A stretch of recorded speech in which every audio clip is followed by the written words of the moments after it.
2022년 새해 첫날인 내일은 전국에 구름이 많은 날씨를 보이겠습니다. 내일 아침 기온은 서울이 영하 9도 등 전국이 영하 16도에서 영하 3도의 분포로 오늘과 비슷하거나 조금 낮겠습니다.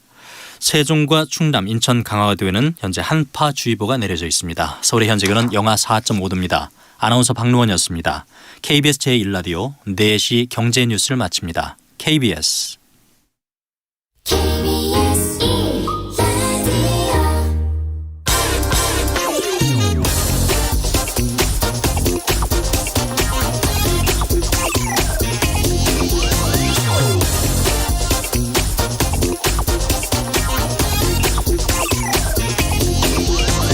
네, 경제와 정의를 다잡는 홍반장, 저는 KBS 기자 홍사원입니다.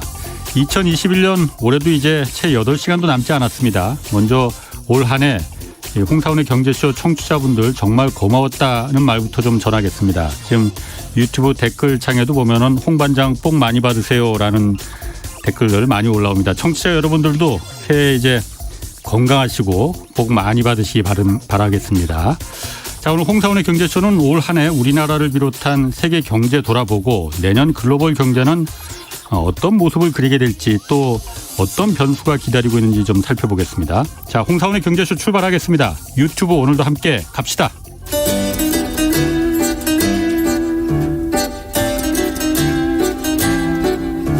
얽히고 설킨 국제경제는 이분이 제일 잘합니다.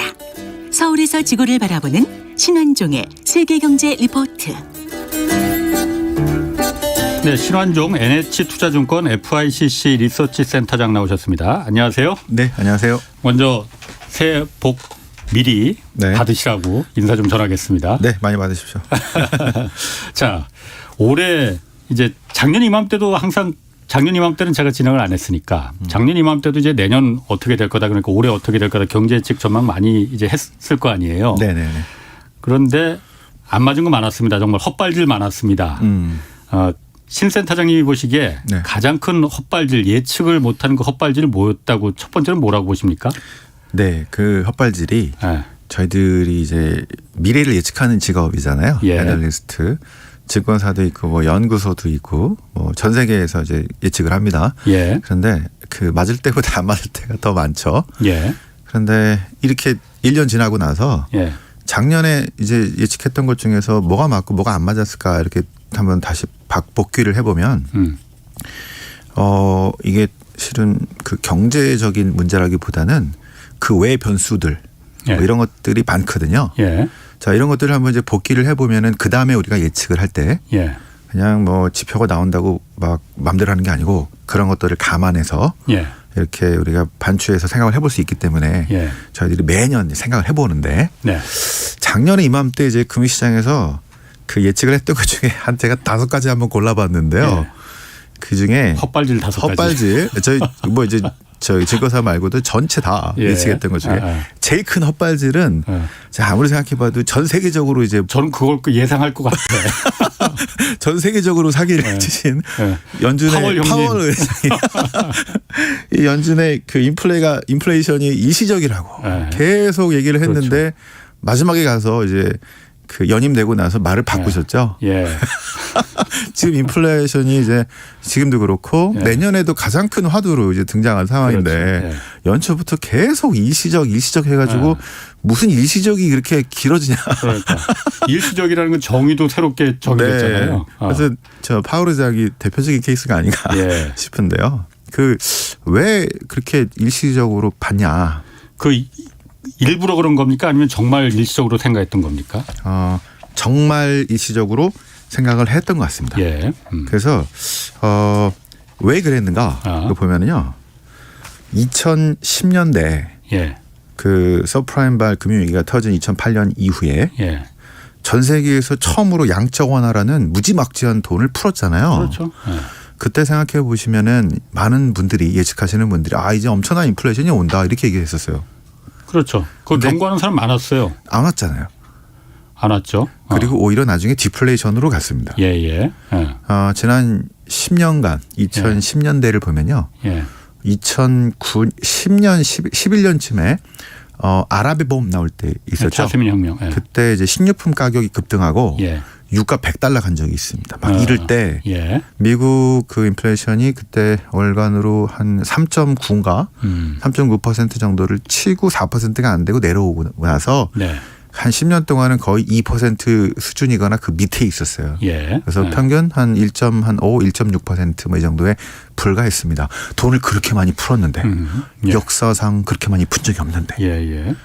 그 생각을 계속 갖고 계셨던 것 같아요. 그거는 파월 의장뿐 아니라 예. 지금 그때 경험이. 네, 지금 전 분석하는 사람들 대부분 다. 예. 근데 이게 그 위기도 속성이 바뀌잖아요. 예. 2008년에 그러니까 이제 97년에 우리 외환 위기 예. 이런 것 때문에 외환 유동성만 열심히 준비해 놨거든요. 예. 근데 문제는 생각하지도 못한 곳에 터집니다.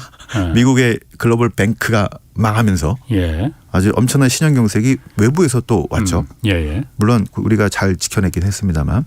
자, 그래서 이제 글로벌 뱅크 또 이런 딜레버리징 하고 있었는데 네. 이 문제는 위기는 전염병이라는 또 생각하지도 못한 곳에서 터져요. 그렇죠. 예. 자, 뭐 이렇게 하고 있었는데 아무튼 이제 그런 것들을 자꾸 이렇게 진화해 가야 되는데 예. 생각이 너무 계속 그 거기에 집착돼 있다 보니까 네. 2010년도에도 이렇게 풀었는데 뭐 인플레이션이 없었는데 예. 2020년도에 코로나로 인해서 돈을 풀었지만 예. 2020년대도 마찬가지일 것이다. 이런 생각이 파월 의장과 연준 그리고 대부분의 그 금융투자 분석하는 사람들의 이제 머릿속을 지배했던 것 같습니다. 그런데 상황은 달랐던 거죠. 그러니까 달랐던 게 네. 이제 달랐던 이유가 궁금해요. 그런데 먼저 제가 그 2010년도에 그때는 연준 의장이 버냉키였잖아요. 헬리콥터에서 그렇죠. 막 뿌린다고. 네. 그런데 버냉키가 일본의 그 저기 그 금융 시스템을 굉장히 오래 공부하셨다면서요. 맞습니다. 일본에서 그래서 일본에서 2000년대 초에 막 돈을 먼저 이렇게 막 풀어버리니까 그런데도 오히려 일본은 인플레가 없고 디플레로 계속 고생을 했잖아요. 네네. 그러다 보니까 버냉키가 풀 때는 정말 화끈하게 확 풀어야 되는구나. 그래도 인플레 걱정 현대 통화 이론으로는 안 온다.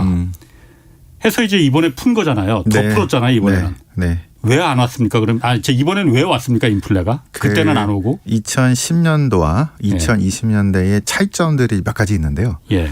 첫 번째는 이 양적 완화였지만 예. 양적 완화의 내용 자체가 2010년대랑 20년대가 많이 달랐다. 2010년대 양적 완화는 우리가 QE1, 그 QE2, 그다음에 QE3 미국에서는 대표적으로 요 세 개고요. QE 1, 2, 3가 그 양적 완화 1, 2, 3. 양적 완화 1, 2, 3 예. 이런 것들이었는데 이게 단계별로 올라갑니다. 예. 첫 번째는 2천억 달러를 뭐 매월 2천억 달러씩 매입을 하는데 뭐 한 1년 하겠다, 1년 반 하겠다 이렇게 예. 되면은 정확히 곱해서 금액이 나오잖아요. 그 1단계. 예. 2단계 양적 완화는 매월 뭐 2천억 달러씩 언제까지가 없어요. 그 무제한 양적 완화. 이게 2단계입니다. 예. 왜 그랬냐면 그 재정 정책을 1조 달러 뭐 이런 것들을 QE1, QE2에서는 동시에 쓸 수 있었는데 예. 미국이 부채 한도 문제에 걸리고 양당이 싸우잖아요. 예. 미국의 신용 등급이 떨어집니다. 예. AAA에서 AA 플러스로. 그래서 재정을 못 쓰게 돼서 그냥 균형으로 갑니다. 예. 그래서 통화 정책으로 그만큼의 효과를 내기 위해서 자, 무제한이라는 좀 더 강력한 방법을 써서 그 효과를 내려고 했던 거죠. 예. 이게 1단계, 2단계인데요. 예. 이렇게 풀려간 돈이 은행을 구제하는데 거의 집중적으로 쓰였어요. 그렇죠. 그렇죠. 그러니까 각 은행들 BOA 메릴지도 그렇고 예. 각 골드만도 그렇고 각 은행의 자본 또 등등의 돈 들어가는 유동성 공급에 거의 다 들어갔고요. 이 돈이 실물로 실제 그 여러 사람들의 돈으로 주머니로 안 들어가고 예. 금융기관에서 돌다가 그냥 다시 연준으로 예치되는. 맞습니다. 그런데 이 코로나 때의 양적 완화는 우리가 3단계라고 하는데요. 그때보다 더 커졌어요, 실은. 예. 근데 사이즈가 문제가 아니고 이제는 은행은 문제가 아니었어요. 예. 그 10년 동안 잘 갖춰놨으니까. 예. 자, 그리고 이렇게 많이 쓴 돈을 실은 연준이 음으로 양으로 실은 사준 거죠. 그렇죠. 그 통화정책의 국채를. 재정화 해가지고 우리가 부분적인 MMT 현대통화 이런 얘기를 하는데 중앙은행은 예. 아니라고 하지만 그래서 그 중앙은행이 도움을 받아서 재정을 많이 풀었는데 이 돈이 금융기관으로 간 게 아니라 그 기본소득이나 뭐 재난지원금으로 주머니에 꽂아줬어요. 예예. 그러니까 맞습니다. 개별 그 미국 국민들 또 예. 각국 국민들의 주머니 있기 때문에 초과 저축으로 들어가서 예.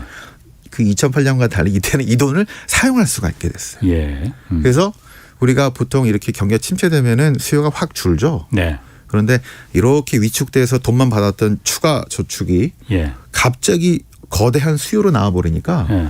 공급을 초월하는 이 거대한 수요가 지금 인플레이션을 만든 중요한 요인으로 일단 보는 겁니다. 공급을 초과하는 거대한 수요. 네.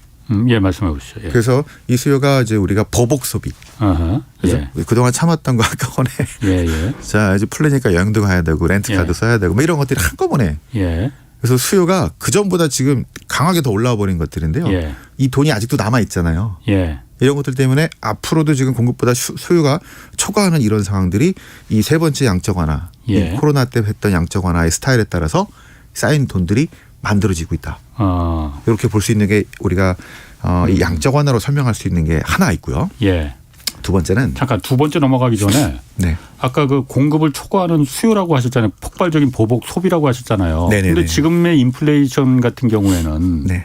물론 그러니까 센터장님 말씀하신 대로 2010년하고 지금은 2010년에는 돈을 풀더라도 그걸 은행에다가 집중해서. 풀어서 네. 그래서 은행이 그러니까 풀리니까는 있는 사람들만 해갖고선 자산만 잔뜩 올라갔어요. 그렇죠.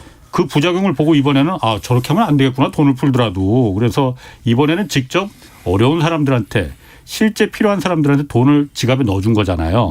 네. 그런데 이번 인플레 같은 경우에는 그것만으로 설명되는 게 아니고 공급 부족이 있었잖아요. 아 그렇죠. 그것 때문에 그러니까 공급 부족이 그 큰 역할을 했던 거 아니에요? 그게 두 번째입니다. 아, 두 번째 그 얘기를 하시려고 그러구나. 네, 이게 뭐냐면은 예. 2010년대 그 2008년 글로벌 금융위기가 왜 터졌는지를 보시면요. 예. 바로 직전에 엄청난 레버리지로 투자를 했었어요. 예. 전 세계가 막 아하. 특히 신흥국, 선진국 할 것 없이 특히 이 버블은 선진국의 부동산 특히 미국 여기 많이 있었죠. 예. 그래서 엄청난 레버리지가 그 은행을 중심으로 하는 이 기업들과 가계 예. 미국 가계 부채가 너무너무 많았었잖아요. 그렇죠. 예. 기업도 마찬가지고 은행도 마찬가지여서 그래서 지난 10년 동안은 예. 돈을 풀었는데 양적 완화로 돈을 풀었는데도 디레버리징의 시대였던 거예요. 그러니까 과잉 그 공급이었죠. 그 예. 저 뭐죠 이제 카펙스 투자 뭐 이런 것들을 많이 했던 예. 이런 것들이 2008년 전이라고 한다면 2009년 8년 9년 금융위기 이후는 그렇게 돈을 많이 풀어도 과잉 투자가 안 되고 그냥 디레버리징. 그래서 지금 봐보니까 그전에는 공급 과잉이었고 공급이 줄었고 예. 지금 오히려 부족한. 예. 예. 자 그리고 또 중반부터 신흥국이 중국을 중심으로 해서 신흥국들이 또 무지막지하게 돈을 풀었다가 예. 신흥국 디레버리징으로 중반 이후 들어가 버리죠. 아. 그게 대표적인 케이스가 중국. 그렇죠. 그렇죠. 중국의 부채 함정, 예, 맞습니다. 과잉 공급. 예. 우리도 실은 좀 겪었죠. 조선부터 해서 막 이런 것들. 예.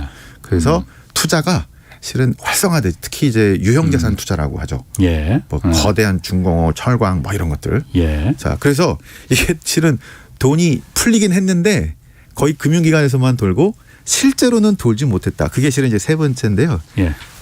저희가 이제 화폐 수량설이라고 조금 이제 어려운 얘기들인데 모든 조건이 일정하다면 그 화폐가 많아지면 그 물가가 오른다. 그렇죠. 근데 여기 전제 조건은 화폐가 공급량이 많아지면 곱하기 유통 속도라는 게 하나 있어요. 예예요. 이 일정하다면 있는데 그게 이제 예. 밀턴 프리드만의 인플레이션은 언제 어디서든 화폐적인 현상이다. 예. 과거에도 보고 현재도 보니까 돈이 많이 풀리면 인플레이션 나오더라 이 얘기를 예, 한 건데요. 예. 지난 10년 동안은 그게 안 맞았어요. 아. 왜냐하면 그렇지. 예. 유동성 함정이 빠진 거죠. 아까 디레버리징 시대잖아요. 예. 그러면 금융기관이 돈이 있는데 예. 투자를 못 해요. 예. 그죠? 그러니까 투자할 때도 없고 하니까 연준으로 간 거 아닙니까? 장롱 속에 숨고 그렇지. 밑에다 놓고 그렇게 되니까 괜히 투자해봤자 떼고 뗄 것 유동성 같고. 함정에 빠져서 돈이 많이 풀렸는데 이게 유통 속도가 내려가니까 그냥 그대로 비슷하게 돼버린. 돈은 풀었는데 돈이 돌질 않았으니까. 그렇죠. 새로 예. 투자할 때도 별로 없고. 네. 그러니까 요거는 실은 좀 관련되는 게 뭐냐면 금융기관이 2008년에 문제를 일으켰잖아요. 도덕적 해이. 예, 그렇죠. 예. 엄청나게 막. 예. 그래서 죽을 뻔한 걸 살려줬잖아요. 그래서 오큐파이 운동도 벌어지고. 아큐파이 했죠. 예. 그리고 또 보너스 잔치 해가지고. 예. 그래서 다시는 이런 거 하지 마 하면서 조심하라고 하면서 맞습니다. 이 금융기관들을 엄청난 규제로 이제 옥죄입니다. 예. 아큐파이 월스트리트 이후에 도드 프랭크 볼커룰이라고 그렇죠. 하죠. 투자은행, 상업은행 분리하고. 예. 자, 그 얘기 뭐냐면 상업은행 베이스나 투자은행도 마찬가지인데 2008년 전에는 엄청나게 위험한 거 돈을 막 뿜어댔었어요. 그렇죠. 여러 가지 이상한 금융 상품도 많이 예, 만들었고. 유동성은 뭐 100 정도라고 한다면 이거를 몇 배로 축여서 이렇게 했거든요. 예. 근데 이거를 못하게 했어요. 예. 그러니까 돈이 풀려서 이 금융기관은 안전은 한데 예. 이렇게 돈이 갔던 데가 못 가니까 예. 지난 12년 동안은 이 금융 규제로 인해서 금융 환경이 그 위축돼 버리니까 진짜 실물에 여러 가지 필요한 돈들을 나가지 못했다라고 예. 이제 보는 것들입니다. 자, 그거와 함께 기술 혁신에 따른 아마존 효과가 지난 10년 동안 아주 눈부시게 발전했죠. 예. 생산성도 높아졌고요. 예. 플랫폼 기업 막 등장했죠. 예. 예. 이런 것들이 실은 저 생산성 향상과 함께 물가를 상당히 낮추는 요인으로 작용을 했고요. 예. 월마트 효과도 있죠. 세상에서 제일 싼 곳에 가서 만드는 겁니다. 중국에서 이게 가능했던 그렇죠. 때가 지난 10년도. 10년까지는 맞습니다. 가능했죠. 예. 자, 근데 이제 2020년대는 일단 월마트부터 안 돼요. 그런 세상은 이제 지나갔어요. 이제. 지나갔어요. 예. 그래서 코로나로 바뀐 이 정치, 사회, 문화, 경제 환경 엄청나게 바뀐 것들을 예. 이거를 우리가 총체적으로 실은 바라봤어야 되는데 네. 파월 의장조차도 연준 의장과 그분들조차도 너무 경직적으로만 통화주의로만 설명하다 보니까 예. 이게 놓친 것 아닌가라는 게 첫 번째 헛발질인데요. 예. 그래서 저희들이 이제 그런 말이 있습니다. 연준과 싸우지 마라 이런 격언도 있어요. 그렇죠. 예. 연준하고 싸웠다가는 당한다. 예. 그런데 이렇게 보시면 연준 말 믿으면 안 될 수도 있죠. 실제 2008년 금융위기 전에 버냉키도 그랬고 자넷 옐런도 그랬고 예. 이번 부동산 위기는 2008년 위기는 예. 별거 아니야. 이렇게 얘기했었어요. 그러니까 그때 금융위기는. 네. 그래서 금융위기를 이거는 한나절이면 해결될 수 있는 거라고 아무것도 아니라고 했었어요. 그때 분명히. 그게 예. 90년쯤에 있었던 미국의 SLN 사태, 저축 대부조합 이런 사태 정도로 예.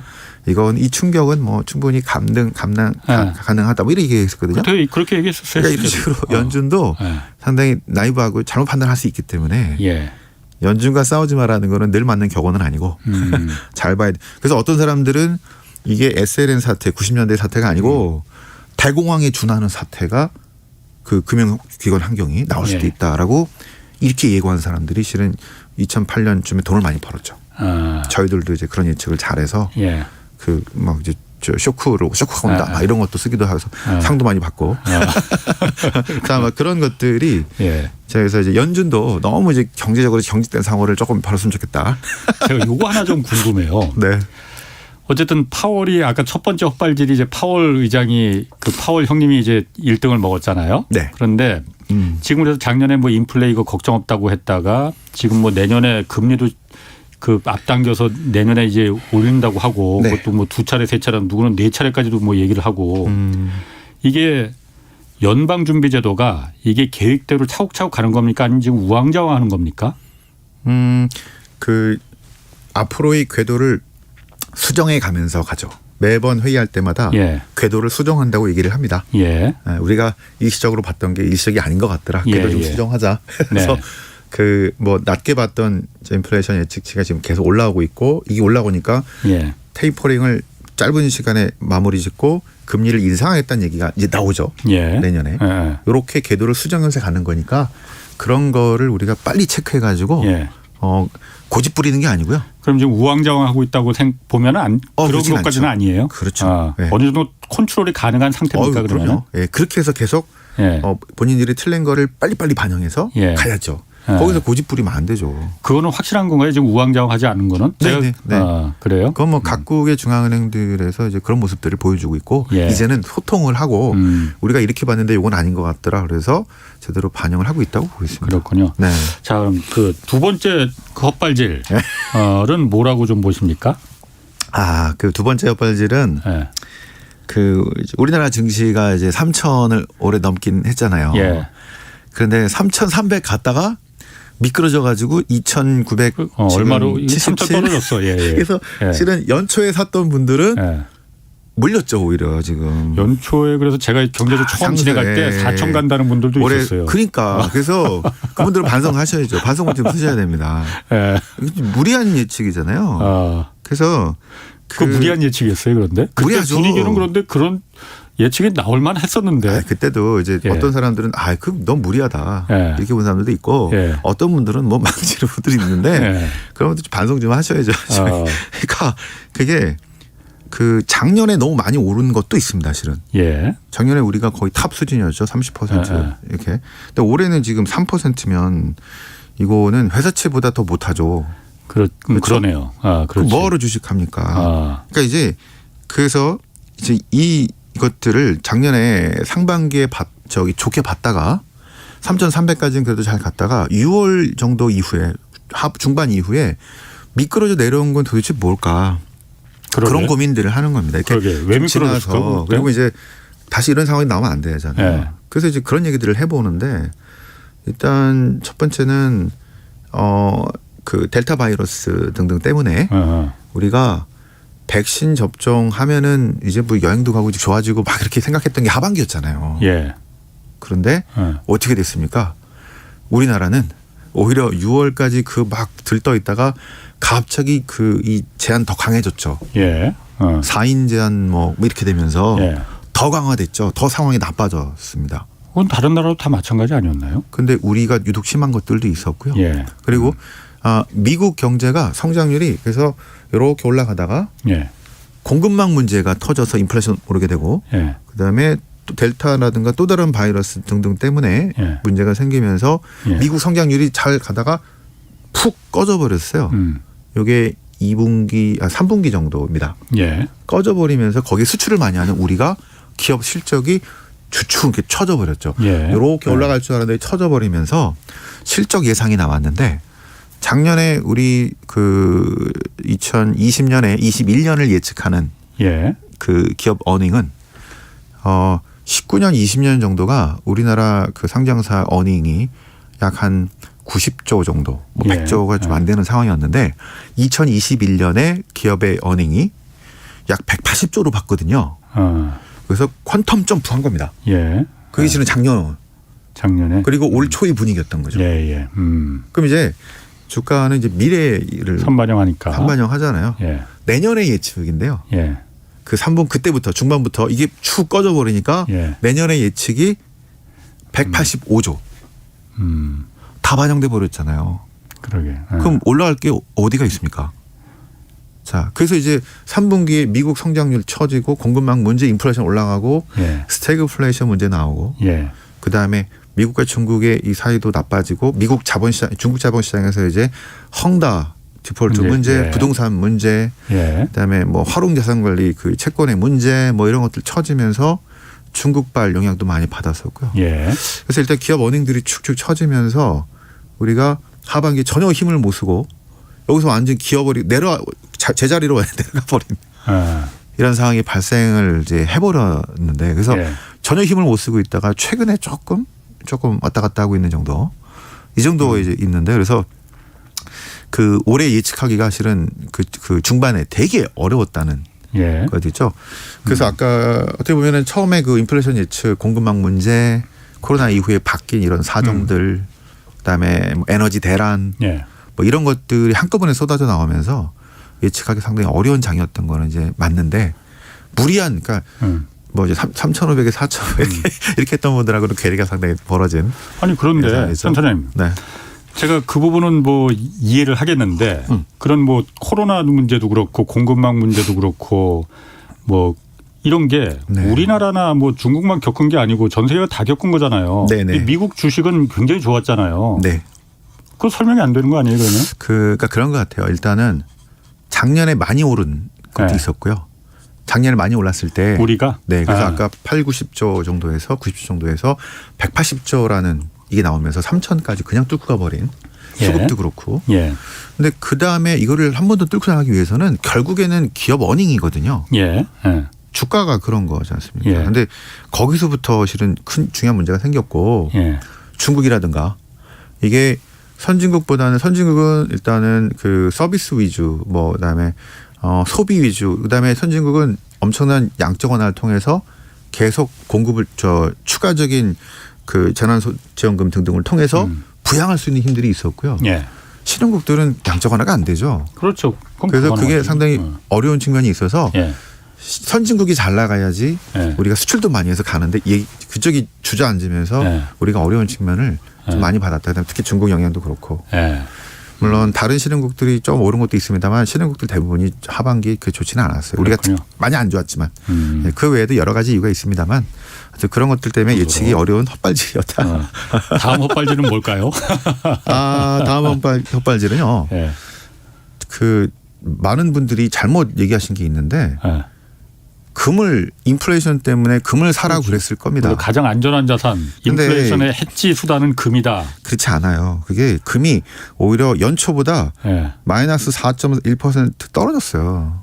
인플레이션이 이렇게 심한데. 네. 그래서 그래요? 제가 지난번에도 금이 아니고 구리를 사라고 그랬죠. 산업용재인. 네. 예. 산업용과 앞으로 친환경 소재인 예. 구리가 낫다라고 말씀을 드렸는데 예. 많은 분들이 이제 특히 이제 실전 이제 하시는 게 아니라 이제 학교에서 공부하시는 분들이 자꾸 예. 금 얘기를 하시는데 옛날 얘기고요. 금은 앞으로 금리가 오를 것 같다. 예.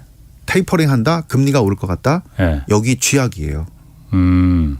금과 경쟁 상대가 실은 미국채 같은 채권. 안전자산이거든요. 예. 이 금리가 너무 낮다. 예. 그러면 특히 뭐 마이너스다 이러면 뭐 국채 의미가 살 이유가 없잖아요. 없죠. 그러면 예. 이제 금은 근데 이자를 안 주니까 예. 워렌 버핏이 맨날 금을 비판하는 이유가 실은 그런 것들인데요. 예. 나라가 망할 것 같다. 그럴 때는 금 사야죠. 예. 터키처럼 막 이 환율이 흔들린다. 그러면 금 사야죠. 예. 하이퍼로 가면은 금을 사야 됩니다. 아하. 예. 근데 그게 아니고 이렇게 좀 올라갔다가 예. 내년부터 인플레 좀 떨어질 거 내려갈 것 같거든요. 천천히. 예. 그러면은 그리고 이제 금리는 오를 것 같다. 그러면은 경쟁력이 떨어져요.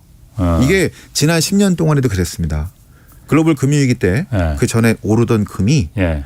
금융위기 이제 가다가 이제 테이퍼링하고 미국이 금리 올리고 그러니까 쫙 떨어져서 헤매고 있다가 예. 다시 오르기 시작한 게 2018년 후반 19년이에요. 예. 경기 후반기. 예. 사이클의 후반 레이트 사이클.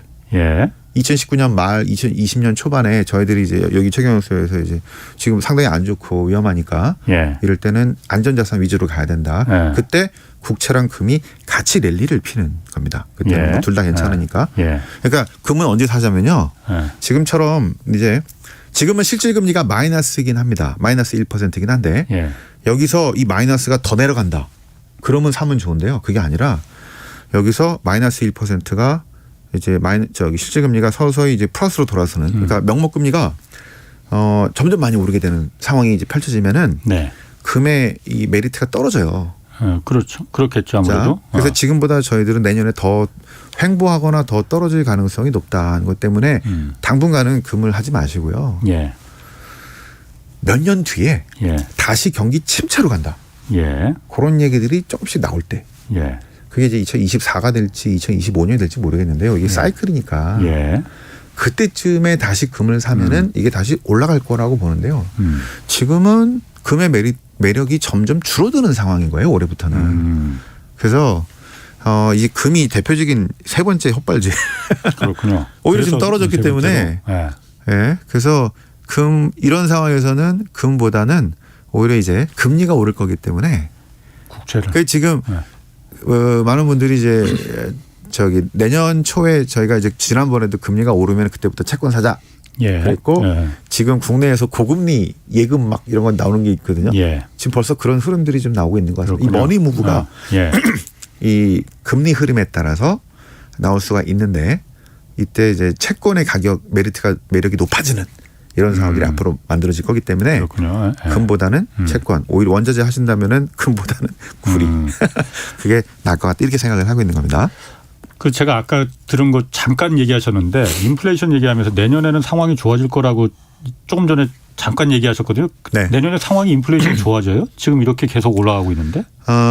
네. 그래서 이제 그거를 이따가 말씀드리려고 했는데 미리 말씀드리죠. 그 인플레이션이 일단 구조적인 문제가 있고요. 예. 그 아까 2010년대랑 다른 2020년대 이슈가 있습니다. 예. 그죠? 그 아까 뭐 양자거나 스타일도 다른 것도 있고, 예. 그 다음에 ESG, 예. 환경, 인권. 그러니까 우리 커피를 먹더라도 예. 그동안은 동네에서 1,000원짜리 싼 거 먹었는데 예. 이게 만약에 아프리카에서 환경 착취하고 만든 커피면은 이제 먹으면 안 되죠. 예. 자, 등등의 ESG 원칙에 따라서 예. 이 시대는 부용을 좀 더 주더라도 정당한 거. 예. 그 뭐랄까 인권도 마찬가지고요. 예, 예. 자, 이런 것들이 비용을 높이는 작업으로 작용할 거고요. 예. 아까 월마트 효과 이런 것들이 사라지는 것 그렇지. 때문에 그 지난 10년대보다는 인플레이션 부담을 높이는 작용을 할 텐데 예. 이게 70년대나 옛날처럼 막 엄청나게 높아지는 거는 아닐 것 같은 것들이 뭐 70년대 오일 쇼크가 워낙 있었으니까는 네, 그때는 기름값이 뭐 워낙 올랐어요. 그때는 예. 좀 상당히 그 좀 심했던 상황인 것 같고요. 예. 그러니까 그런 것들이 이제 경제적인 격변기도 발생했고 브레튼 우즈 금 환본이제도 끊어졌고 그렇죠. 예. 그다음에 이 통화를 달러의 위기 상황이었어요. 예. 앞으로 달러의 위기가 상황이 발생하면 다시 한번 나올 수는 있는데 지금 그 정도 상황은 아니잖아요. 그렇죠. 예. 뭐 하이퍼로 가고 그런 상황은 아닙니다. 예. 그래서 저는 2020년대를 한 지난 10년대가 한 1.5에서 1.7% 정도의 인플레이션이 예. 미국이 이렇게 계속되나 한다면 2020년대는 전반적으로 한 2.2에서 한 2.5% 사이의 인플레이션 예. 정도가 예. 예. 만들어질 거라고 보는데 내년은 일단은 올해보다는 좀 좋아진다고 보는 이유는 예. 내년 상반기에 고점을 정점을 찍고 내려올 것 같은 건데요. 왜냐하면 첫 번째는 기저효과입니다. 기저효과. 올해가 높았던 이유는 예, 예. 작년이 워낙- 개판이어서 그랬습니다. 예, 아유, 예. 죄송합니다. 작년이 안 좋아서 지난번에 저도 그 얘기 썼다 한번 혼났는데. 네. 작년에 1분기, 2분기, 3, 4, 5 이때부터 예. 아주 그 상황이 나빠졌었잖아요. 예. 그래서 1분기는 좀 괜찮았다가 올해 2분기 때부터 아주 급등한 물가들이 나오기 시작한 게 작년 2분기에 대비해서 예. 유가도 뭐 마이너스 뭐 이런 것도 나왔다가 갑자기 높아지면서 예. 그런데 올해 내년 2분기는 그러면 예. 올해 이렇게 급등했으니까 거기서 더 이렇게 올라가기 쉽지 않고요. 그렇지. 예. 그보다도 올라가긴 하겠습니다만 예. 이렇게. 예. 그래서 고점은 아마 연초 정도 뭐 한 1분기 정도가 되지 않을까 싶고 예. 그보다는 내려가는데 연준은 이렇게 빨리 내려올 걸 기대했다가 예. 아이고 이게 알고 보니까 이게 아니고 옆으로 내려가는. 예. 그래서 올해보다는 좀 나은데 옆으로 가니까 부담이 내년에도 실은 계속 간다는 생각이 드는 거죠. 예. 그거는 공급망 뭐 이런 것들은 일단 올해 한 9월, 10월이 좀 정점이었고 예. 그 뒤로는 조금씩 완화되는 모습을 보입니다. BDI 이런 것들 보면요. 예. 그 이제 갑자기 한 6,000으로 올라갔던 지수가 2,000으로 떨어져서 이제 운송하는데도 이 비용들이 많이 좀 줄기는 했어요. 예. 그 항만에서 기다리는 배도 많이 좀 줄었기도 했고 그다음에 동남아시아에서 생겼던 병목도 조금씩 완화되면서 이제 개선이 되는 모습은 해가 바뀌면 좀 좋아지긴 할 겁니다. 그런데 미국의 그 CPI 그 지수에서 소비자 물가 지수에서 42%를 차지하는 게 임대료거든요. 예. 근데 이 임대료를 보니까 미국 주택 가격 올라가는 거를 예. 1년 반 정도 후행하더라고요. 1년 반 정도 뒤에 반영이 되더라. 네. 그런데 그러면은 지금 임대료가 올 한 중반 정도 이후에 조금 올랐어요. 예. 이 주택 가격이 거의 지금 1년 반 이상 올랐거든요. 예. 이게 지금부터 내년에 계속 반영이 되는데 네. 결국에는 물가 지수로 우리 예측을 하는데 CPI로 예. 42%가 그 임대료니까. 하우징이기 때문에 예. 임대료 포함한 모기지 뭐 이런 것들이기 예. 때문에 여기 강하게 반영될 수밖에 없다고 이제 보는 것들입니다. 아하. 예. 그러니까 이게 심상치 않을 것 같아요. 해서 나머지는 내려가는데 임대료가 부담이 상당히 될 것 같다는 것 때문에 예. 연준도 예측치를 조금씩 이제 이렇게 올리고 있는 거죠.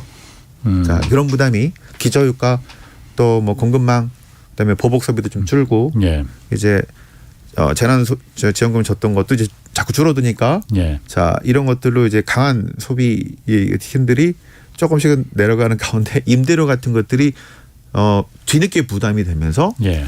내년에도 인플레이션이 꽤 부담은 되는데 올해 말 뭐 이 정도 지금 막 올라가는 이 정도는 아니고 예. 고점을 치고 서서히 내려오는 흐름은 보일 것 같다고 보는 그렇군요. 겁니다. 이거와 함께 또 하나가 이제 임금 상승도. 임금. 예. 임금이 물가가 이렇게 오르면 임금도 따라 오르는 경우가 많죠. 예. 뭐 당연히 올라야죠. 네. 예. 저 내년 임금 할 때 물가가 5% 올랐는데 임금도 그 정도 줘야 되는 거 아니 이렇게 얘기하잖아요. 당연하죠. 이게 예. 스피럴 효과예요. 예. 서로가 자극을 많이 합니다. 예. 그런데 지금 보면은 일단 물가는 거의 3분기가 한 5%인데 예. 임금 상승률은 4.2%로 옛날에 비해서 많이 오르긴 했는데 예. 물가 너무 많이 올라가지고 실질로 따지면 예. 그 인플레이션을 감안한 실질 임금은 아직도 마이너스인 건데 네네. 이게 물가가 내려가도 임금은 이렇게 올라가는 경우가 있어요.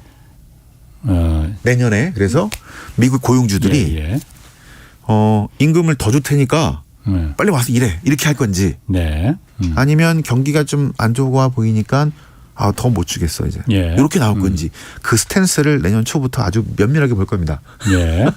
거기에 달려 있어요. 그래서 어느 정도의 각도가 나올 것인지. 예. 하지만 정점을 내년 1분기 정도에 치고 예. 이렇게 내려올 거라는 그 컨센서스는 이제 거의 만들어졌다라고 그렇군요. 보는 게 맞을 것 같습니다. 근데 네. 사실 그 인플레이션 얘기할 때 가장 뭐 언론에서도 그렇고 학자들도 전문가들도 그런 얘기 많이 하거든요. 인플레이션에서 가장 결정적인 요인이 임금이다. 임금이라는 게 한 번 올라가면 다시 내려가는 거는 뭐 극히 힘드니까. 네, 그렇죠. 그런데 사실 그게 여태까지 우리 그 기업의 이윤이나 경제 성장에 비해서 임금이 증가하지 못했던 게 바로 그 이유 때문이거든요. 네. 임금은 함부로 올리면 큰일 나는 거다. 인플레이션의 직접적인 도화선이 될 수 있다라는 이유거든요. 네. 물론 제가 무슨 뭐 이렇게 뭐 어떤 뭐 사회주의나 그런 게 아니고 너무 안 올랐지 않습니까? 네. 기업들이 그야말로 이윤을 갖고 가는 거에 비해서 1970년대까지는 그게 같이 임금도 같이 상승했는데 맞습니다. 네. 그다음부터 임금은 딱 정지였거든요. 네. 그러니까 그건 좀 저는 좀 그 감정적으로는 쉽게 좀 동의가 안 되더라고요. 네. 임금을 왜 그 물가가 다 오르고 기업의 이윤이 이렇게 늘어나는데 왜 임금이 올리면 인플레이션 발생한다고 올리지 못하게 하지? 그래서 이제 그렇습니다. 그 노동의 힘이 되게 셌던 예. 60년대, 70년대, 그다음에 80년대 이후로 그 힘이 상당히 약화되는. 예. 자, 그래서 2020년대는 어떻게 노동의 힘이 더 세질까? 예. 특히 고령화나 이런 것들 때문에. 예. 그래서 내년을 잘 저희가 이제 주목할 건데 예. 진짜 앞으로 경제 되게 좋을 거니까 미국에서 지금 일하는 사람은 부족하잖아요. 예. 그래서 임금 더 주고라도 해서 이렇게 할 건지 아니면 예. 미국도 경제 성장률이 다시 좀 내려가거든요. 예. 정상화로 가는 거죠. 근데 그 정상화가 아주 브라이트한 경제 성장을 보여주는 이게 아니라면 예. 내년에 고민을 기업들이 많이 할 것 같습니다. 그렇군요. 그런 거를 지금 네. 볼 거라고 보시면 되겠습니다. 아까 저기 그 구리 얘기하셨잖아요. 금대신 네. 구리 210 하나님이 네. 구리 어떻게 사냐고 물어보셨거든요. 우리 ETF 같은 것들을 예. 사셔서 왜냐하면 이제 저희가 이제 금보다 구리라고 하는 거는 예. 앞으로 경제 회복이 그것도 있고요. 예. 2020년대 친환경 시대잖아요. 거기에 많은 구리들이 필요해서 예. 옛날에는 구리는 중국 경제만 바라봤거든요. 근데 지금은 선진국의 인프라 투자 뭐 이런 것들에 대해서 예. 수요가 있기 때문에 좀 길게 보시고 한 2, 3년, 2년 정도 이렇게 보시고 하는 게 오히려 낫지 않을까. 그렇군요. 이렇게 판단합니다. 뭐 나그랑님이 집값 떨어지는데 임대료는 왜 오르나요? 미국 그 얘기하셨는데 그 1년 반 정도 선행을 후행을 한다고 하니까 지금 미국 주택 가격은 잠시 올라갔다가 좀 횡보인 거고 예. 앞으로 조금 더 간다라는 얘기들이 하는데 예.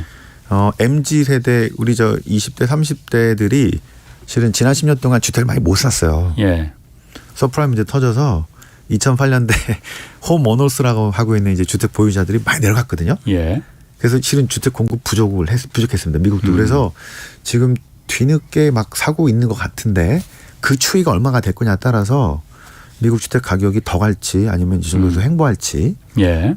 지금은 주춤하는 모습이지만 1년 반 동안 상승했기 때문에 임대료에 반영되는 게 이제 또 계속 부담이 될 거다 이렇게 보는 겁니다. 알겠습니다. 그다음 또 헛발질 남아있는 헛발질 또 있나요? 예. 근데 시간이 많이 없으니까 일단 하나만 더 하면은 실은 작년 이맘때에 가장 핫했던 이슈가 중국이었습니다. 지금도 핫하죠. 근데 작년 중국을 얘기할 때 그 마윈에 대해서 알리바바 규제 IPO 중지됐을 때 많은 논쟁들이 있었죠. 저 같으면은 이거 어렵다. 중국 자본시장이 지금 뭘 하기 되게 어렵고 그렇죠. 미중 압박. 어떤 분 이제 많은 분들이 중국 전문가들 대부분이 일시적이다. 그렇죠. 제한적이다. 근데 결국에는 올해 엄청난 중국이 이 변화와 이 내부 규제가 심해졌고 예. 실은 이제 시진핑 정부가 안팎으로 지금 상당한 대수술을 하고 있는데 그때가 작년 이맘때가 되게 중요한 판단의 시점이었던 것 같아요. 예. 근데 그때 너무 그 경제적으로만 바라봤던 것 아닌가. 예. 그래서 이제 중국 투자들이 올해 정말 힘들었거든요. 미국 쪽은 핫했는데 예. 중국 쪽은 완전히 너무 어려웠어요. 예. 그죠? 내년에도 실은 상당히 불투명하고요. 예. 외부적으로도 그렇고 내부적으로도 예. 신뢰들이 많이 꺾인 상태인데 1년 전으로 봤을 때 그때 놓친 것들은 뭐였을까? 예. 이런 것들을 생각해 보면서 특히 중국 같은 나라는 그 경제가 아니라 실은 정치 경제가 예. 거의 모든 것들을 좌우하는 그 선불론이 아니라 이제 공동부유론 그렇죠. 그다음에 바뀌었죠. 이제 커다란 어장에다가 예. 조롱 경제라고 하죠. 사회주의라는 커다란 틀 안에 시장 경제를 큰 노문 안에 네. 자유주의 기업들을 풀어놨는데 마윈이고 뭐고 예. 이 기업이 이 새가 이걸 뚫고 나가려고 하거나 네. 오버한다 그러면은 가만 놔두면 안 되죠. 그렇죠. 그래서 이제 이게 단순히 전 세계에 있는 플랫폼 기업에 대한 규제 예. 자 이렇게 보는 측면도 있었지만 중국 정부가 제일 두려워하는 게 이 플랫폼 기업들이 갖고 있는 빅데이터도 있고 실은 자유주의 사상이라고 볼 수 있는데요. 예. 예. 천안문 사태 때 사라졌던 네. 자유주의 사상이 80년대 중국 정치 철학에서 풍미하다가 천안문 사태의 철퇴를 맞고 다 사라집니다. 예. 예. 그리고 등장했던 게 이제 중국에서의 신유학 예. 공자를 다시 꺼내와 가지고 그렇죠. 예. 공자의 공자 옛날에 권위주의 이것을 예. 꺼내오고 예. 그다음에 그 사회주의를 다시 접목시켜서 예. 이걸 이데올로기를 하고 있는데 중국이 제일 걱정하고 있는 거는 실은 뭐 미국이나 뭐 이런 외부가 아니고요. 본인들 내에서의 그 자유주의적인 어떤 생각, 사상들 뭐 이런 것들이 균열을 낼까 봐. 예. 근데 지금 그게 유일하게 아주 크게 남아있는 곳이 실은 기업인들이에요. 마윈도 그렇고요. 예. 뭐 시트랩인가요? 뭐 이런 사람들 아니 개방해서 인터넷도 그렇고 개방해서 한번 미국이랑 싸워보자. 한번 자신 있다. 자, 왜 그거를 인터넷에서 개방 안 하고 이렇게 막 규제하냐 이렇게 나오는데요. 예. 되게 위험한 생각들이죠. 그렇지. 예. 중국 정부로서는 대단히 위험한 용인할 수 생각들일 없는 겁니다. 문제지, 용인할 수 이거는. 없을 겁니다. 이게 예. 균열이 나면 예. 상당히 무섭기 때문에 그래서 예. 그래서 작년 이맘때가 이 중국의 커다란 변화가 생기는 그 포인트들이었는 그 지점들이었는데 예. 우리가 그때 너무 조금 나이브하게 막 잘 되겠지 또 예. 항상 그랬던 것처럼 예. 그래서 참 아쉬운 그런 헛발질 대목이 아니었나 싶고 자 그래서 내년에도 실은 이 중국 쪽 주식시장 주식 채권 다 자본시장 상당히 불투명하거든요. 내년에 10월 그 시진핑의 3연임을 앞두고 지금 뭐 헝다그룹 문제도 있고 여러 가지 자본시장 또 부동산 시장 조정을 통해서 예. 재정비를 좀 하려고 하는 것 때문에 네. 모멘텀이 그렇게 강하게 보이지 않는다. 예. 자 이런 것들 때문에 내년 시장은 지금 컨센서스가 그렇게 좀 보여져 있습니다. 근데 한번 위축되면 그냥 위축돼 버리거든요. 예. 근데 이러다 또 내년에 또 헛발질 거꾸로 잘 돼가지고 올해 헛발질 또 이걸로 나올 수도 있습니다만 실은 작년에 이런 생각들을 좀 했어야 됐죠. 예. 예. 저 중국 얘기가 나왔으니까 그것도 한번 좀 물어볼게요. 뭐 여러 가지 해석이 있습니다. 그렇다는 분도 있고 아닌 분도 있고. 왜냐하면은 중국은 지금 경기 부양으로 가는 거냐 지금 아니면 긴축으로 가는 거냐 이거에 대해서 좀 헷갈리거든요. 네. 다른 나라는 미국도 그렇고 우리나라도 그렇고 다 일단 야 이거 돈 너무 많이 풀어서 지금 이러다 다 망해 우리 그러니까 이제 네. 긴축으로 돈을 좀 회수해야 돼 하는 건데 네. 중국은 은행들 지금 지급 준비율 낮추고 또 대출 규제도 또 완화하고 네. 경기 부양으로 가는 거냐 이게. 아니요. 부양이 아니고 예. 그 전반적인 긴축은 맞는데 그래서 구조조정을 시키는데 예. 헝다 때문에 그 부동산 기업들 계속 부도나고 지금 너무 위축돼 있거든요. 예. 그래서 그곳에 자금을 공급하겠다라는 겁니다. 그러니까 어. 잘못하면은 완전히 이게 엉망이 될 수 있으니까 예. 필요한 곳들은 자금 공급을 해서 또 은행들을 통해서 그 좀 멀쩡한 기업들은 살리자는 그런 커다란 긴축 하에서의 유동성 공급 이 정도로 보시는 게 맞을 겁니다. 커다란 전반적인 기조는 긴축이라 이거죠, 그러니까. 정리해서 예. 이번에 구조정을 해서 예. 좀 더 탄탄한 어떤 시스템을 만들고 싶다. 어. 앞으로 갈 길이 너무 멀고 너무 여러 가지 이슈가 많으니까 예. 좀 탄탄하게 좀 준비를 하는 그런 시기로 삼겠다 하는 게 원칙인 것 같습니다. 일각에서는 또 그렇게도 이제 그 해석을 하더라고요. 사실 중국이 코로나 이제 그 먼저 좀 해결이 되면서 네.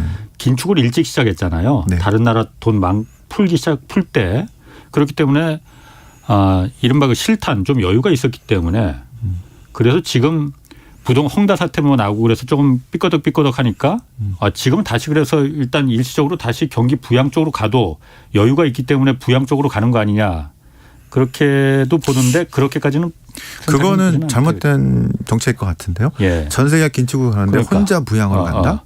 그럼 매우 도안이면 뭔데? 2009년 10년처럼 그런 상황이 아니기 때문에 예.